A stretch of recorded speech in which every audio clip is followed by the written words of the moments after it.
Hello there everyone, it's Edward here again. And before you head down to collect the keys to your unit, do make sure that you have these tools on hand. The most important thing you need to bring along is paint tape. And they come in both blue and yellow, and you can find them in DIY shops. Now if you can, always buy the blue ones because we were told by contractors that the blue tape is easier to remove compared to the yellow ones. But if the shop that you go to only carries the yellow tape, I feel it's still good enough. But what you shouldn't use is plain masking tape. Now this is one of the big mistakes that I see lots of owners make. And here are the problems with using masking tape. Now the first is that it's hard to see after you paste it on white surfaces. And the second is that the adhesive becomes more sticky over time and will leave a stain behind on the surface that you pasted it. So if the stain is on metal or glass, it's easy to clean. But what if the stain is on a white wall? And it will take more work for you to remove it, and it becomes very troublesome. The third problem is that the longer you leave the masking tape on the surface, the harder it is to remove. And at that point, instead of peeling it off, you are scraping it off. And I've seen some owners who used masking tape actually damage their unit further. And sometimes, the defects team can actually say the defect was caused by the use of masking tape, so they are not going to cover or repair it. So in order to avoid all these potential issues, I think it's just simple to go buy the blue paint tape. The next tool you need is your phone charger or a light bulb built into the plug, so that you can test if the switches are working.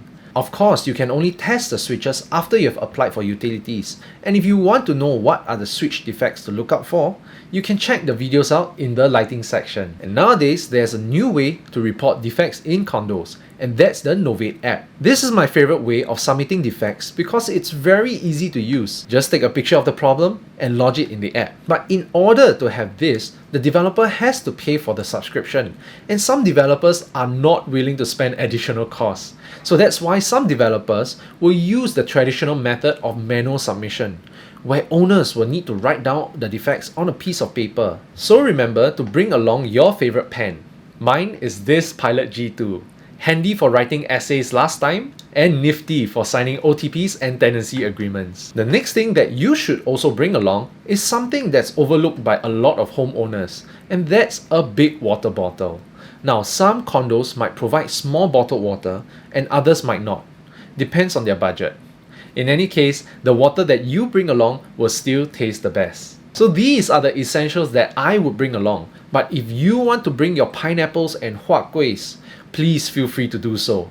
And some older relatives who are more traditional tend to advise you to leave these symbols of wealth in your unit so that you can accumulate more wealth and prosperity. But please remember to remove them once you're done with the rituals, because if you leave these fruits or food in your unit for long, instead of inviting fortune, you're gonna invite pests like cockroaches and ants. And aside from that, when these fruits ripen, they will leave a stain on your floors or surfaces. And the defects team can say that the floors or surfaces were actually made good, but because you threw these items or left them on the surface, you are responsible for damaging all these.